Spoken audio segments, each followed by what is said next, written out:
Hi, my name is Hillary Blake, and I attend Evolve through Cornerstone. And I am really excited because I was asked to introduce your next speaker, who is Jesse Kuntz. And when I think about Jesse, the words that come to my mind are strong and kind and loving and honest and bold and a truth speaker, but with so much tact.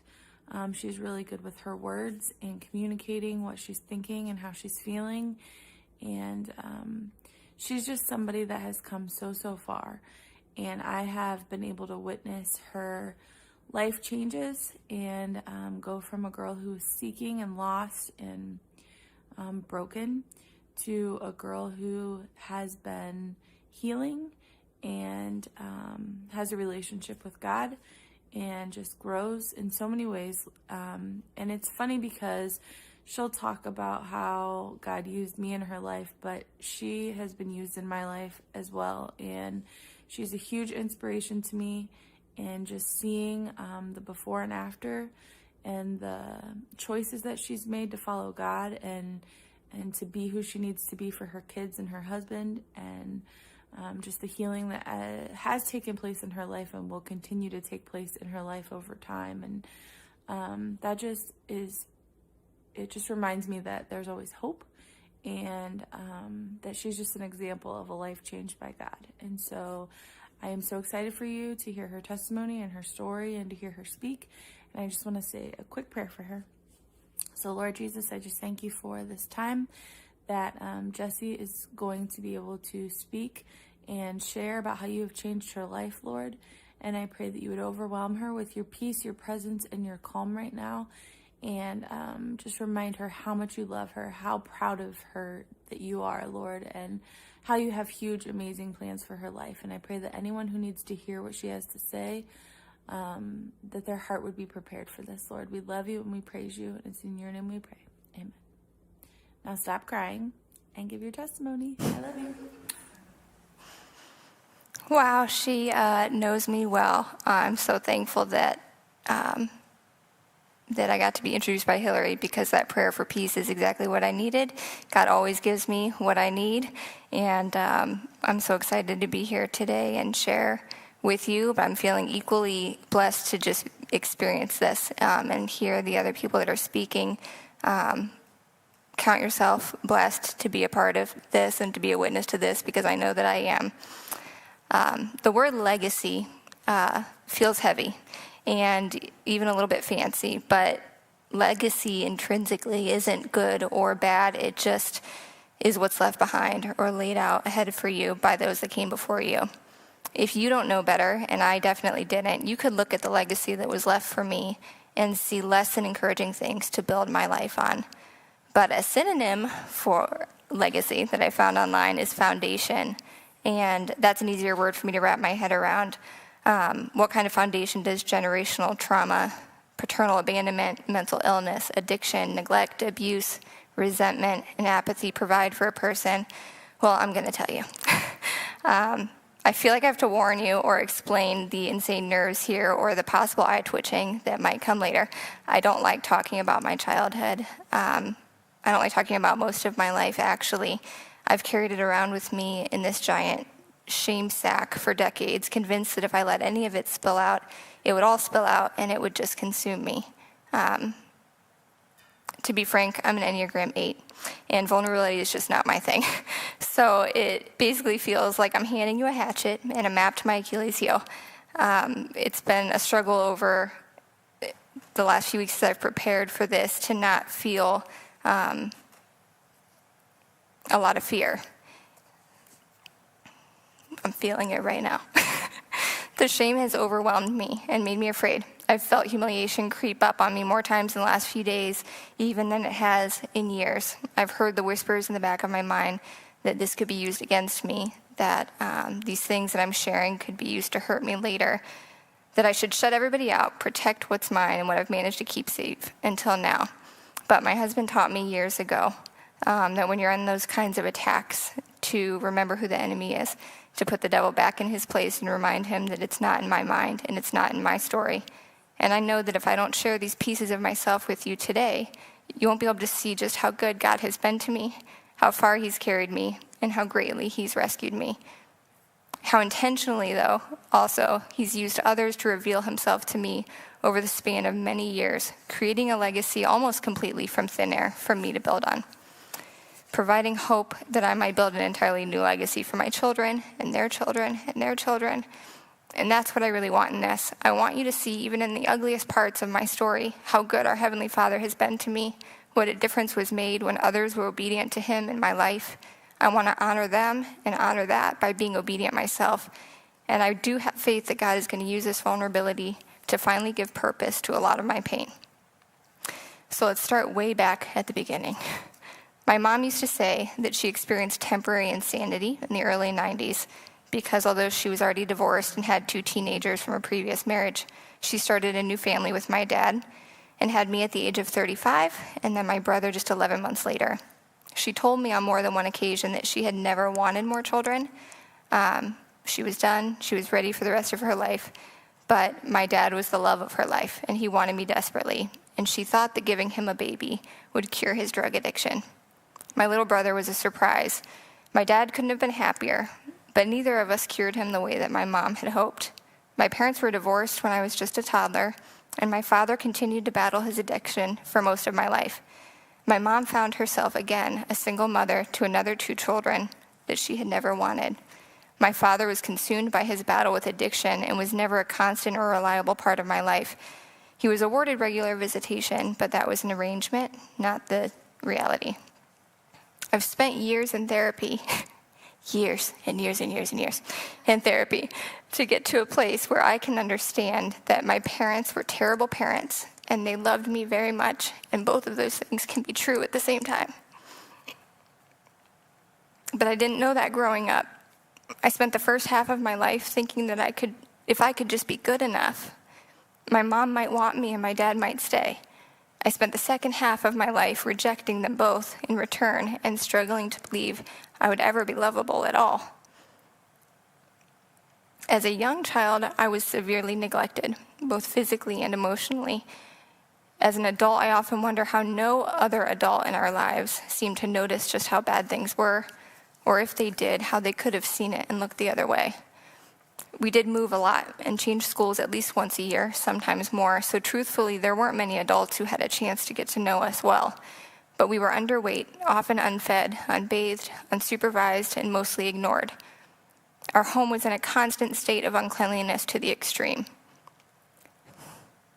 To give you a reference, I was often teased for smelling like pee because I had terrible night terrors and would wet the bed a lot, and then was made to stay in a urine-soaked bed until morning when I'd get dressed in already dirty clothes and go to school not having been bathed. The mattress would never be clean, so this was a regular occurrence. I was just the girl that smelled like pee. I was also sent home during lice checks at school, not once but twice for having fleas, not lice, though I did have that quite often too.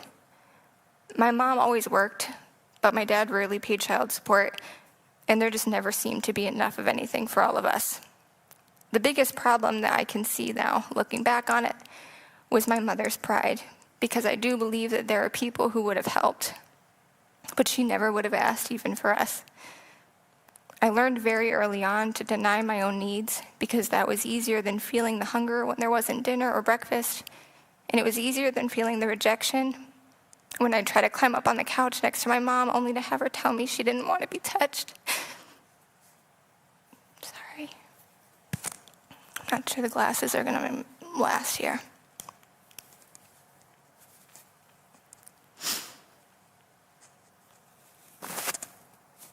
On the weekends, she would sleep all day. Sometimes she'd let me come get into bed with her and lay with my hand on her cheek, and it felt like the most special thing in the world just to be near her and feel like she didn't mind it, as long as I was quiet and didn't move too much. If you're thinking it, yes. Looking back, I absolutely see so many signs of mental illness and depression in my mom, but it wasn't my job to see that then. What I felt, as early as I can remember, was unloved, unwanted, and unseen, and those are the building blocks of my self-image and self-worth for decades to come. I lived for weekends with my dad when he was clean. Anyone who knew my dad would have told you, gosh, Pat is the greatest guy when he's clean, and it's the truth. My dad made us feel like treasure. When we spent a weekend or even a day with him, it was like he'd waited his entire life in anticipation for us getting there. We'd get to his house when he had one, and immediately we'd get a warm bath, and I remember him not even wanting to rinse my hair in the dirty water we were sitting in. He would run fresh water from the bathroom faucet and count out, dumping it over my hair and rinsing it out. And then we'd get to wear one of his big Pittsburgh Steelers t-shirts while our clothes got washed. I always loved how his clothes smelled like laundry soap instead of animals and cigarettes. And we would get our bellies full on frozen pizzas and all the kiwi I could eat because that was my favorite, so he always made sure to have it when we came. He spent every single minute with his full attention on us. It felt like the royal treatment, and I never wanted to go home. Sometimes my dad didn't have a home, though. Sometimes he was homeless, and our time with him was spent on city buses, exploring the campus of Kent State, and taking in a meal and service at the Haven of Rest. The people there talked about a God who feeds us, and then we get a full belly. They, too, talked about how great my dad was, and my dad was always so proud to introduce us to them all. I remember that they were kind, and they didn't make us feel like a bother. They acted like they enjoyed serving us, like it was us somehow doing them a favor just by being there. And when they prayed before a meal, I prayed too, because I was thankful for the food, for the time with my dad, and for people who made me feel loved even when they didn't know me. Though even then, I think I had the insecurity to wonder, would they love me if they did know me? Though my early memories of my dad are all pure magic, there are plenty of terrible ones as well. Years upon years of lying, stealing, and breaking promises. He was never the type of addict who just regularly used day to day. He was always clean just long enough for us to think that it would be forever. And then he'd throw it all away and not show up to a birthday party. Or for 6 months after. No warning, no goodbye, no explanation. Sometimes a phone call with a recording asking if we would accept the charges for a let call from the county jail. And at least then we knew where he was. But always it felt like I just wasn't enough to make him stay. And I felt angry. I felt angry that he knew how we lived without him and wasn't strong enough to rescue us from that. But when my dad did have us, he did talk to us about God. He took us to various churches. He introduced us to other believers. But my dad always left again. For weeks and months and up to a year at a time, he would be gone, either living in active addiction and hiding that from us, or in jail. And the only ideas I had about God went with him. Before I could even understand that it was happening, my impression of God was being formed as being another father who abandons me. Someone once told me that the sole purpose of our earthly fathers is to lead us to our heavenly one. And my dad didn't do that. If anything, my dad made me doubt God before I'd had a real chance to believe in him.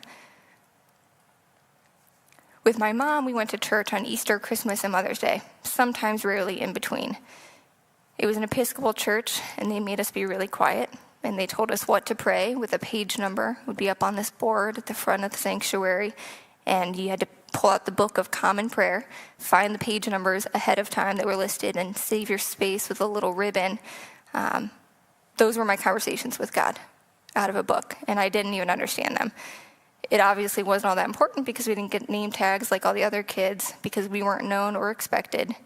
I just knew that I didn't fit in there. The only thing I ever really liked there was that they had muffins in the kitchen before church, if we got there early enough, and singing the doxology. But once I asked my mom why we sang that same song so much, and she told me it was to give thanks to God, and since I didn't think I had anything to say thank you for, I stopped singing it.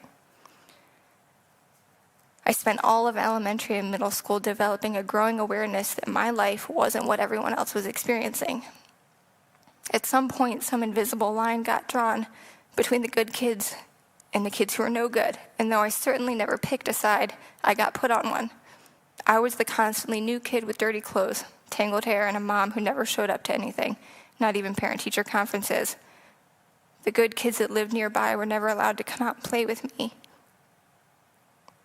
Though I'd never so much as had a firm talking to by any teacher or parent at the school, I was a bad kid, and I felt that.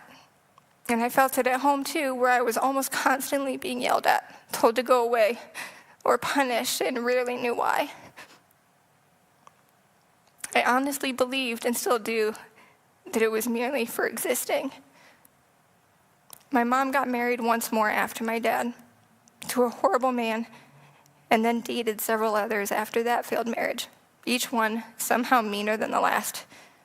If you asked me to recall for you the people who were kind to me when I was a child, it makes me sad for little Jessie that I can hardly remember more than a few. But if you asked me to count on my hands the number of people who hurt me, I would run out of fingers. Luckily, the ones who were kind stood out, though. We had an elderly couple as neighbors at one house we used to live in. And because my mom didn't always come home after work, they would let us join them for dinner. And we called them Yaya and Poppy. They made us say thank you for the food, God, before we were allowed to eat. And then Poppy would point to us and say, and thank God for you. My brother always giggled, but it made me want to cry.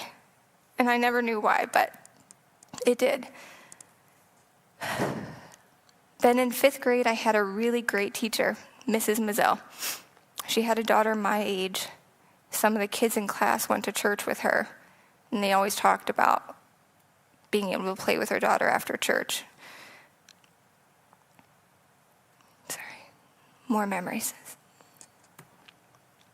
There'd been a parent-teacher conference night that my mom didn't go to, so during class one day she called me out into the hallway to go over my grades with me. She ran her finger down the line of the subjects. Math, A. Social studies, A. Science, A. She went down the list. All A's. And I remember that she kind of paused for a minute, I think, waiting for me to be excited, but that was normal for me, and it had never really been a big deal or made a big deal.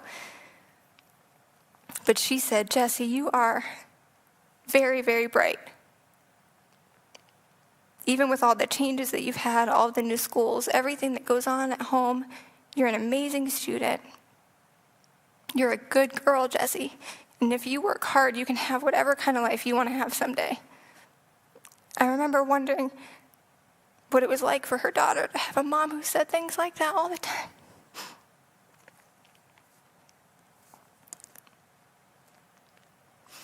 Sometime in middle school, we learned about odds and statistics.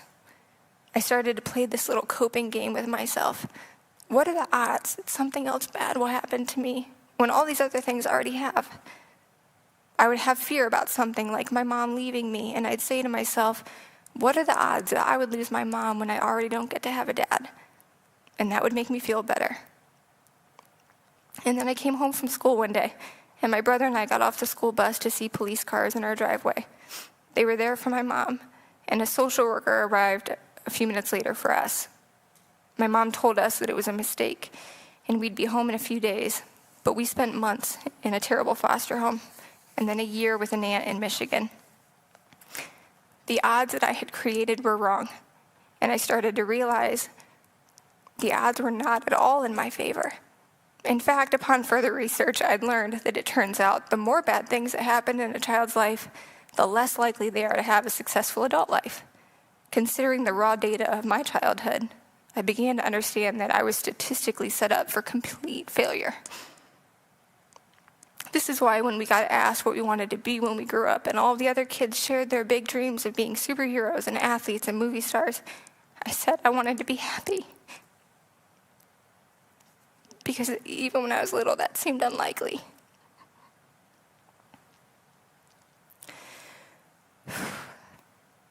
Let's fast forward a bit to my freshman year in high school. I started at Springfield halfway through freshman year when my mom was released from prison and I moved back to Ohio to be with her. The new girl again for about the 18th time at this point. The very first person I met was on the bus to school my very first day. Her name was Alicia, and we were instant best friends, which was not normal for me. Having been the new girl so many times, I'd honestly about given up on making friends at all because it was unlikely that we'd finish the year together or start the next one together. But Alicia kind of threw herself at me. She was bubbly and funny and full of life. I remember walking into the school building, as she pointed out which way I should go, and I caught sight of a boy at his locker. He had shockingly blue eyes, and I remember thinking, unusual for a teenager, I know, but consider my life so far, that he looked safe. I asked my new friend who he was, and she said, "That's Paul Kuntz. He's a year ahead of us." I kid you not, I swooned. I just, okay. She told me he's a church kid. I didn't have a clue what that meant, and I did not care. I decided right then and there he was my soulmate. But we'll get to that later. I spent the night at Alicia's one night and got to meet her older sister, Hillary. That's who introed me. She was beautiful. I didn't know what it was back then, but I remember thinking there was just something about her that shined. I wanted to be just like her. She seemed so grown up, and she took us to dinner at Subway. I had never been, which she found appalling, and I didn't know what to order. She asked me what kind of lunch meat I liked. She obviously did not understand how neglected I was, because when you said lunch meat to me, I just thought bologna. Is there another option besides bologna? She ordered me the spicy Italian, and that's literally the only sandwich I order from Subway to this day. She talked about how she'd recently returned from a missions trip to Russia. They met orphans there. I didn't know what a mission trip was, and I felt too embarrassed to ask. We went back to their house, and she started pulling out all these pictures from the trip. Pictures of kids in tattered, dirty clothing, kids without shoes that fit, kids who'd never been to a doctor and hadn't always had enough food to eat. I saw kids like me. She told me they went there to share the gospel with these orphans. They gave them Bibles. I told her I didn't have a Bible either, so she gave me one. Hillary gave me a Bible, the same book that she'd traveled across the world to share. I didn't know why, but I knew that that was important. Alicia and I went back to her room, and I just bombarded her with questions about Hillary, much to her annoyance. She did not want to talk to me about her big sister. She told me that she had a boyfriend. I asked, "Do they have sex?" She said they didn't. They were waiting until they were married. I was totally confused by this. No one had ever had a single conversation with me about sex, not outside of what they taught us in health class. I thought everybody just did it. I thought that was how you got a boyfriend. Alicia told me that you're not supposed to before you're married, that God doesn't want it to be that way. It's supposed to be special for just a husband and wife. I thought that sounded romantic, and if Hillary was going to do it that way, well, I was going to wait too. I told Alicia that I hoped Paul Kuntz would be okay with that. I was in deep ladies, and I hadn't even talked to him yet. But in all seriousness, I thought, wow, I have something that's mine, and I can keep it until I'm married and make myself special that way. I was committed. All of those pictures that Hillary had showed me from her trip were being compiled into a slideshow that the group would share with their church's youth group. I went to see it all again. I remember the song they used for the slideshow, "Praise You in the Storm." The song starts out, "I was sure by now, God, you would have reached down and wiped our tears away, stepped in and saved the day, but once again I say amen and it's still raining." I could relate. I remember feeling really confused about this whole mission. These kids seemed just like me. They were without the loving care of a mother and father. They were impoverished, hungry, and without a lot. And they were giving them Bibles. They were telling them stories about a God who could do what for them exactly. They were all the way in Russia. I was right here in Akron, Ohio, and nobody was saving me. Not any person and not God. I just didn't get it. But that night is also when I memorized my first Bible verse. And I have said the name of this book of the Bible wrong for decades. Apparently it's Habakkuk, but in my mind it's always been Habakkuk. Habakkuk 1:5. Look at the nations and be amazed, for I will do something in your time that you wouldn't believe even if you were told. It struck something in me. At 15, desperate for love, desperate for someone to save me, desperate to just be seen, I felt the moment I heard those words that they were for me. I clearly remember thinking, maybe God really will do something in my life that I just can't believe right now. Maybe I haven't been good enough. Maybe if I try harder, he really will save me. and it'll be a total surprise. I remember feeling a tiny bit of hope. I went home and read from the Bible that Hillary had given me, highlighting verses that gave me comfort. I stayed friends with Alicia for years, but she didn't stay involved at church, so I never went back there again. But I did keep that promise to God that I'd made, not even understanding it. I would wait until I was married, and that would make me good. That would give me value. To be honest, this didn't feel like a huge challenge for me.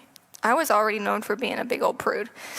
I just wasn't interested in the stuff like my friends were, mostly because I was already planning my wedding to Paul, and I was just waiting for him to talk to me. Maybe even just to say hello.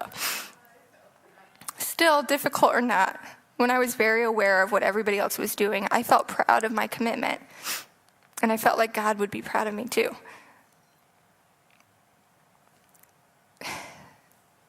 The following year,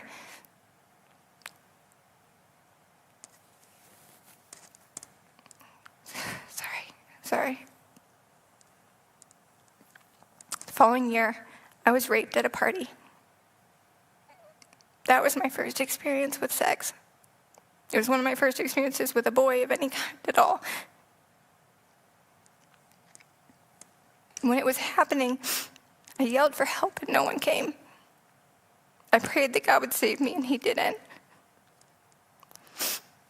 I went home a shell of a person, numb. I literally couldn't feel anything. I told my mom what happened, and she told me I needed to put it behind me and move on, that I shouldn't tell anyone because it would just make it worse. I didn't sleep for 2 days. I couldn't close my eyes. I was finally seeing the cruel reality that no one, not even God, was ever going to save me. A couple of days later, I attempted suicide by overdosing on a mix of pills I'd gathered from around the house. I woke up in Akron Children's a day or so later. I remember my feet and hands were yellow from the trauma to my liver, and I was angry that I'd failed at my attempt. Here I was, this damaged, broken, ruined girl that no one was ever going to love, and I couldn't even kill myself right. My mom wasn't there when I woke up. The nurses said that she would be there after work, and when she came, I was angry that she hadn't been there all along. She told me that she couldn't afford to miss work because of my dramatics. A man came to the room and asked to speak with me. He wanted to know if I'd done this on purpose, if it was an accident. Who takes dozens of pills by accident? My mom answered for me. She told him that she hadn't handled a situation the way I wanted her to, and this was my cry for attention. So they admitted me to their pediatric psych unit. They had visitation every week, and my mom never came. I wanted to die, or maybe to feel something. I'd been shoving pain down for so long that I felt like I was going to explode, and I embraced that. I didn't want to hold it in for a minute longer. In the unit, I snuck colored pencils from the art station back to my room with me at night, and I would rub them hard and fast against my skin until it bled. And I let myself feel that pain, and I could stop it whenever I wanted to. And I thought, I can do this. I can let a little bit of pain out and make it stop whenever I want. And I had these burns or cuts all over my legs. One morning as we gathered in the main room for breakfast, one of the other patients pointed to my legs. They were bleeding through the blue hospital pants, and the nurses immediately took me back to my room and reprimanded me. I honestly couldn't understand why they cared. Other people had hurt me my whole life, and nobody cared. Why did it matter if I did it to myself? All but one nurse left. Nurse Julie stayed to dress my wounds.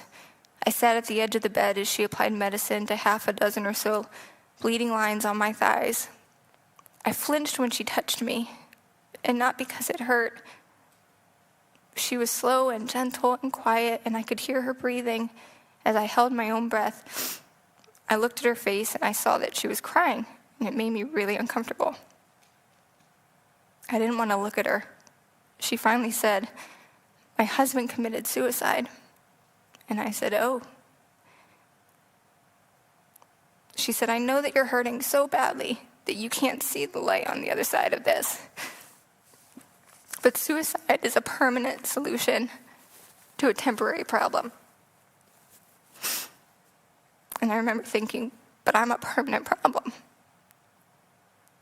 And she said, I'm not supposed to do this, but can I pray for you?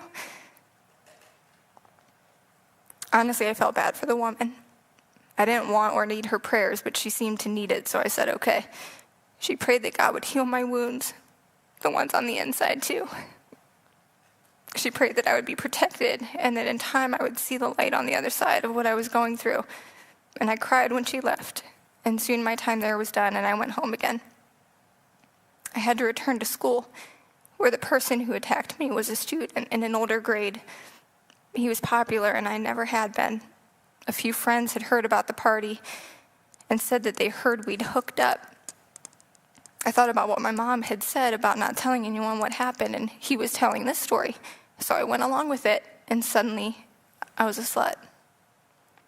I'd gone from being the constantly teased prude version to a slut overnight. One of my friends had dated this person, and she was angry at me. I apologized. I begged her to forgive me, and she wouldn't. And over time, I couldn't take it. I couldn't take people being angry at me for something that wasn't true. And if I was going to be tormented, I wanted it to be for what I really was: damaged goods.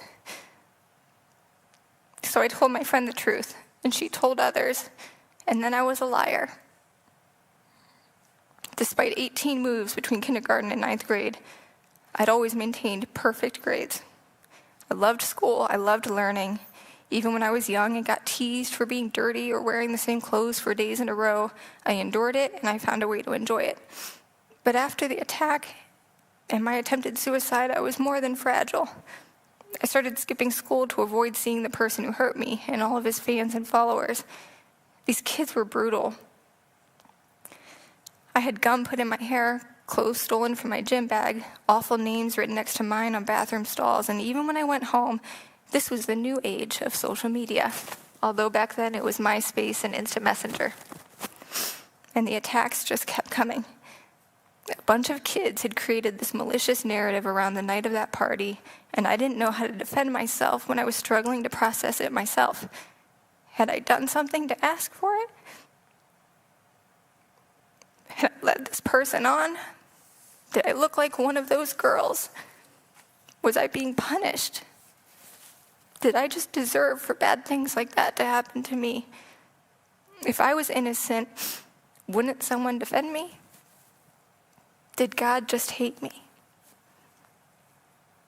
Living in a home where my pain was not acceptable, my words were dismissed, and my presence was a constant burden, I learned to cope with what had happened to me in all of the worst ways. Technically, I dropped out of high school during my junior year, but realistically, I had checked out the night of that party, my sophomore year. I was failing all of my classes, I barely had a single real friend, and one night I was caught off guard and ran into the person who had hurt me in the parking lot of a Walmart, and I literally peed my pants. I was humiliated every single day. From the moment I woke up, I was so humiliated. I just couldn't keep going there. So I decided I would get my GED and just go to college, try to start fresh. Paul Kuntz started picking me up for the GED classes. Yes, that beautiful blue-eyed boy. We'd become friends, much to my dismay. Talking on the phone for hours, almost every night. He talked to me a lot about mental strength, about pushing through. He was a fighter, like a literal fighter, and he made me think that I could be strong too.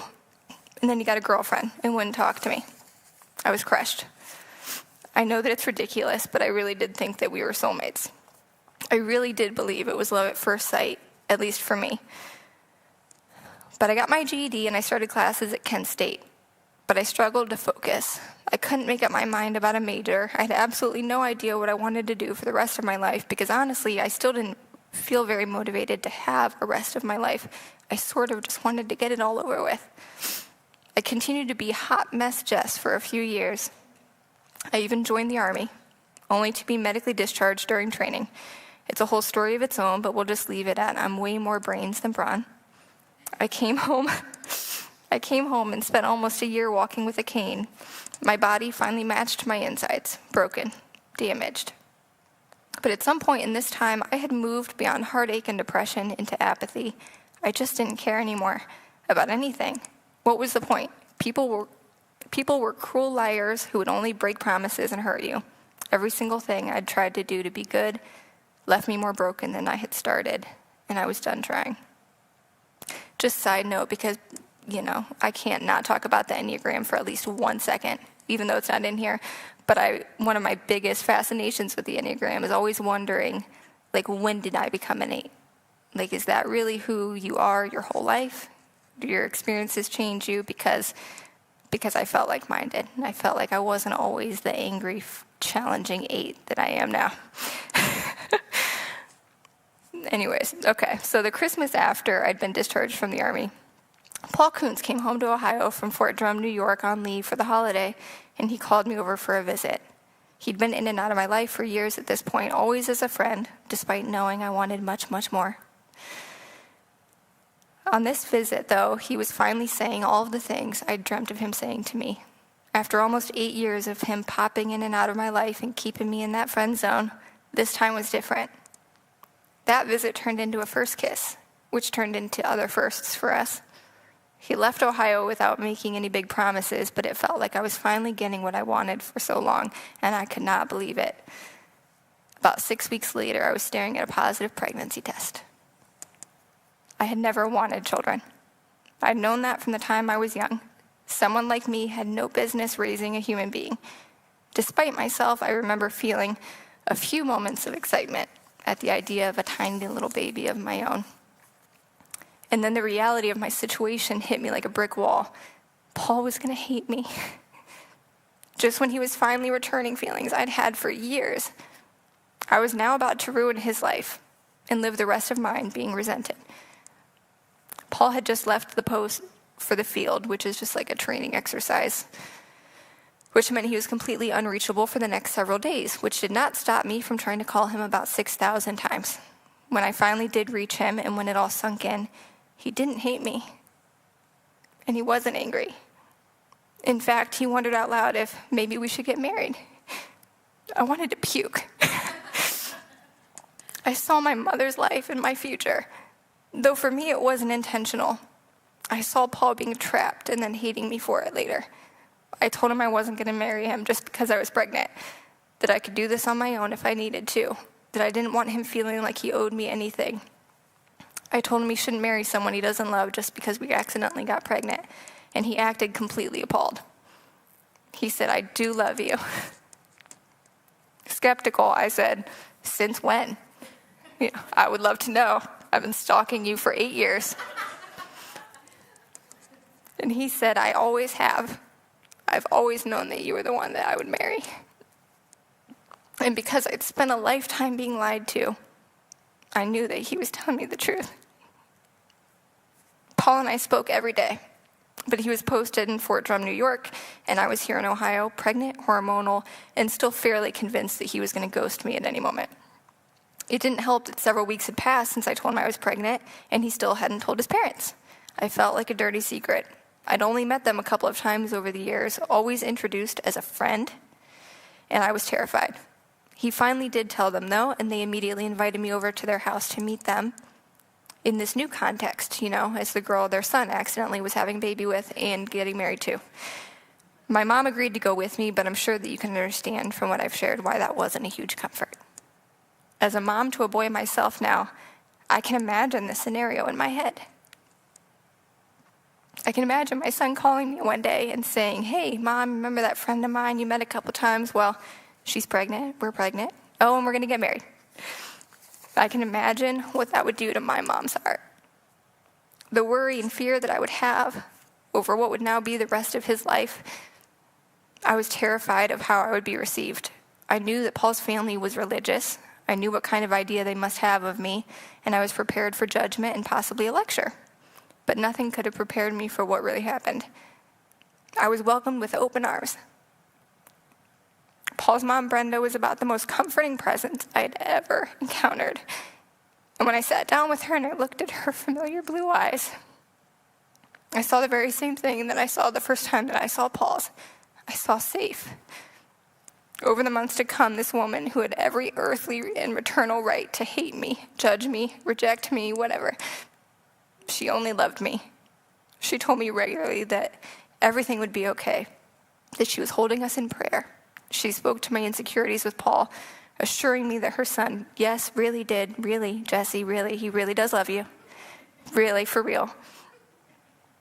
And that we could have a good life, a good family, and happiness. She said that we could have all of this if we could find a way to put God at the center of our lives. By this point in my life, I honestly didn't know what I believed about God anymore. I'd basically come to a place of believing one of two things.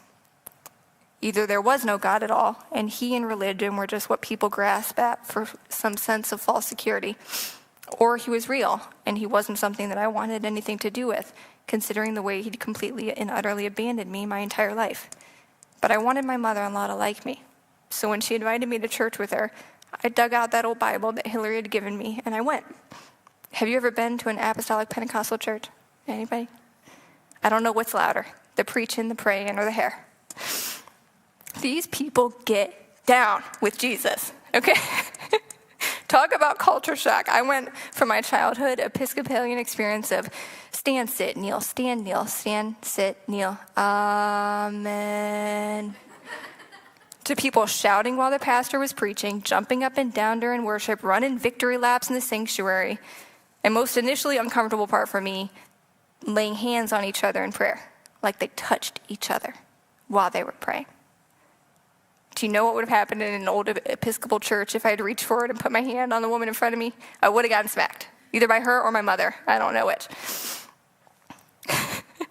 This was a whole new world, a whole new version of church, and it scared me to death. But beyond the initial shock, I started to see something more. I saw people talking to God like he was their friend.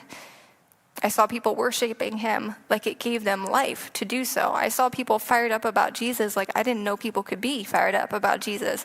And it wasn't one person, it was most of them. I wanted to deny it, but these people were obviously experiencing something that I had not. And whatever they had, as familiar as it was looking to me, I wanted it. And with all of this new relational stuff going on with Paul and I learning how to be more than friends, while I was both the novel new addition to the Kuntz family and the once again shame and failure of my family, I was engaged in some intense inner battles as well. Life was growing inside of my body. This tiny, perfect being, a baby boy, part of me and part the boy I'd loved for half my life, was going to be a real, live person. And I was supposed to be his mom. Let's jump back for just a moment to that little coping game of odds I used to play. Well, I wasn't that young anymore, and I wasn't that naive. I was very aware of what my odds were. I think we all are. Just take a moment to think and do a recap in your mind of what I've shared. Think about my upbringing, my trauma, my experiences. Here's the bullet points: broken home, drug addict parent, emotionally absent mother, neglect, abuse, trauma, high school dropout, college dropout, pregnant after essentially a one-night stand with my best friend, working in a pizza shop, planning to marry a boy who says he loves me but owes another year to the Army.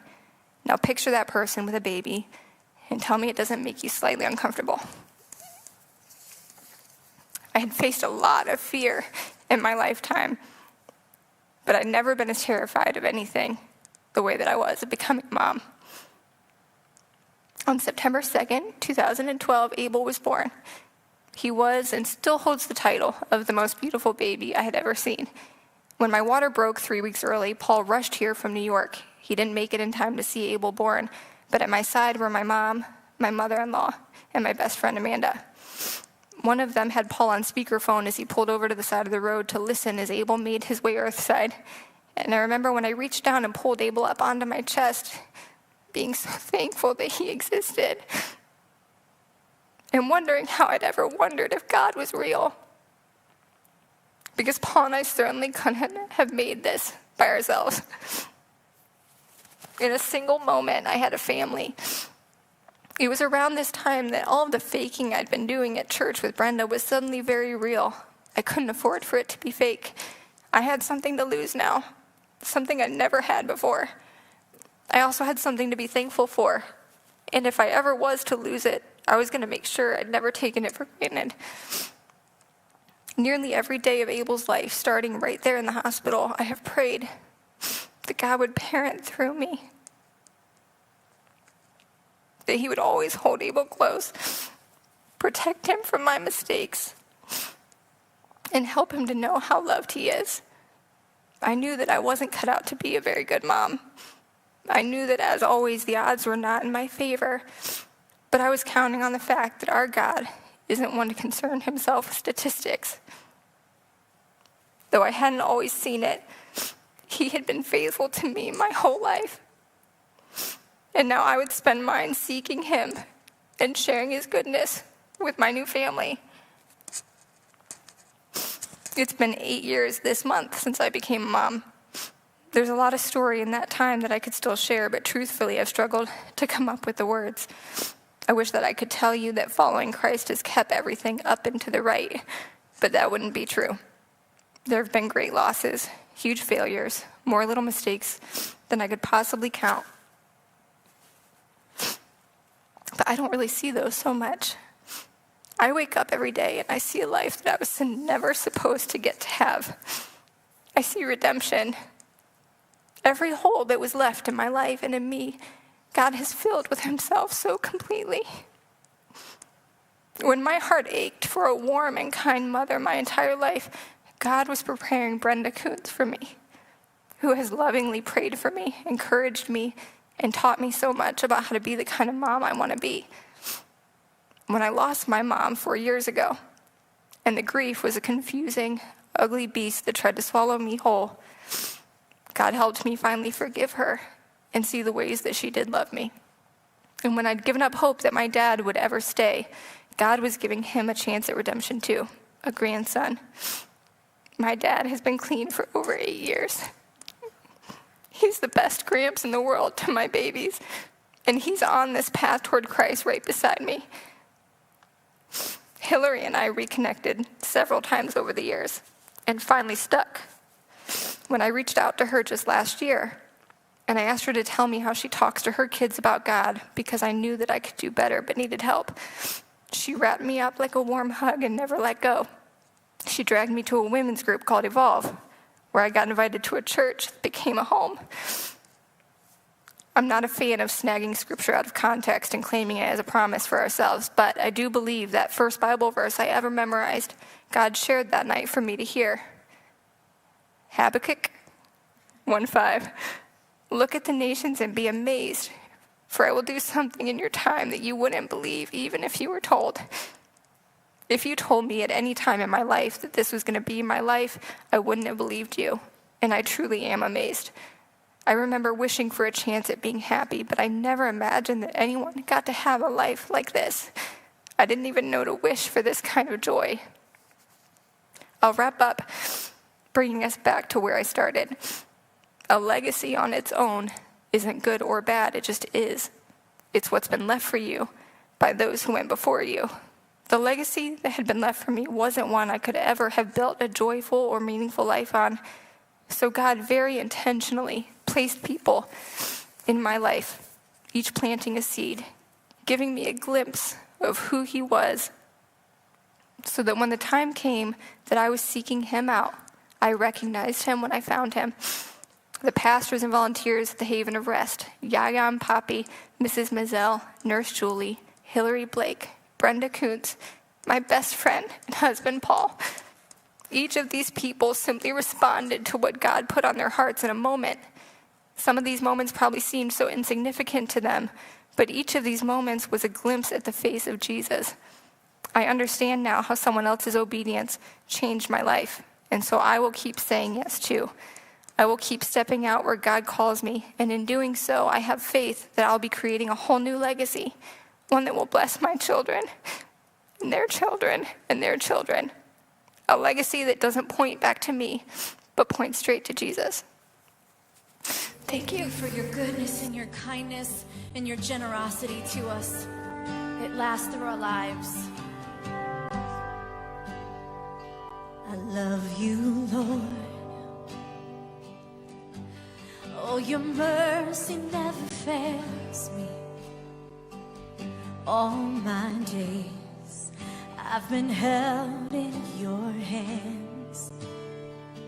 From the moment that I wake up until I lay my head, I will sing of the goodness of God. All my life you have been faithful, and all my life you have been so good. With every breath that I am able, oh, I will sing of the goodness of God. I love your voice, yes. You have led me through the fire in darkest night. You are close like no other. Oh, I've known you as a father, and I've known you as a friend, and I have lived in the goodness of God. Oh, yeah. And all my life you have been faithful. Thank you, God. 'Cause all my life you have been so good. With every breath that I am able, oh, I will sing of the goodness of God. Oh, yeah. Your goodness is running after me. Your goodness is running after me. With my life laid down, I surrender now. I give you everything. Your goodness is running after me. Your goodness is running after me. Your goodness is running after me. With my life laid down, I surrender now. I give you everything. Your goodness is running after me.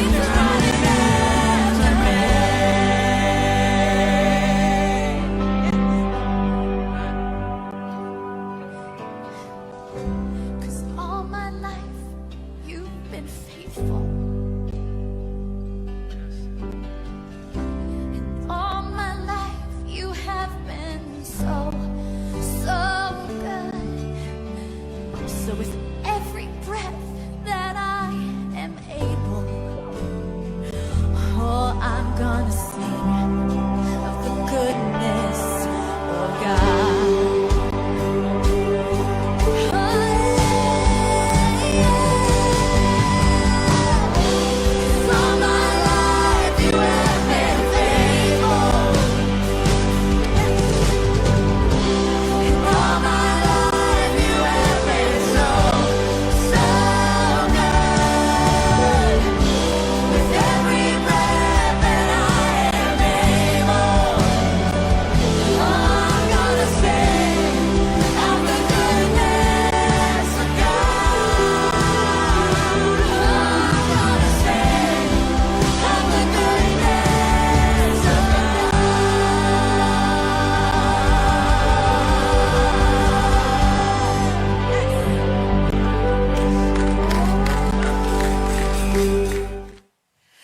Oh my goodness. It is not very often that I am at a loss for words, but I'm at a loss for words when I think about this story and the story about Jasmine earlier and the goodness that God has for us. It just overwhelms me. And I don't know. I'm an emotional mess right now, and I'm sure you guys are too. So we're going to take this opportunity to take a quick break. Actually, we're going to go to lunch right now. Just ask for you guys to come together. Maybe as you're worshiping or coming together with your food for lunch, you guys could have a conversation about maybe some stories, because I feel like we all have these little stories about seeds of faith in our life that God plants, and we just don't recognize them until we're in this better place in our journey with Christ. So we're going to go ahead and dismiss for lunch. We're going to meet back here at 1:30 sharp, and so we will see you then.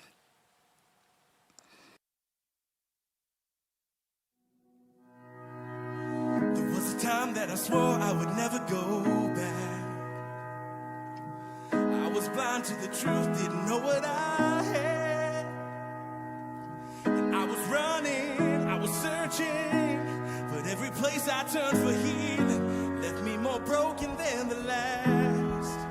So take me back to the place that feels like home, to the people I can depend on, to the faith that's in my bones. Take me back to a preacher and a verse where they see me at my worst, to the love I had at first. Oh, I wanna go to church.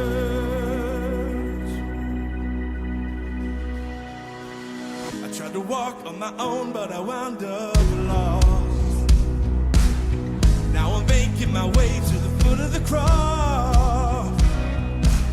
It's not a trophy for the winners, it's a shelter for the sinners, and it's right where I belong, yeah. So take me back to the place that feels like home, to the people I can depend on, to the faith that's in my bones. Take me back to a preacher and a verse where they see me at my worst, to the love I had at first. Oh, I wanna go to church, yeah. Oh, I wanna go to church. Oh, oh. And oh, more than an obligation, it's our foundation, the family of God. I know it's hard, but we need each other. We're sisters and brothers. Oh, take me back to the place that feels like home, to the people I can depend on, to the faith that's in my bones. Yeah. Take me back to a preacher and a verse where they see me at my worst.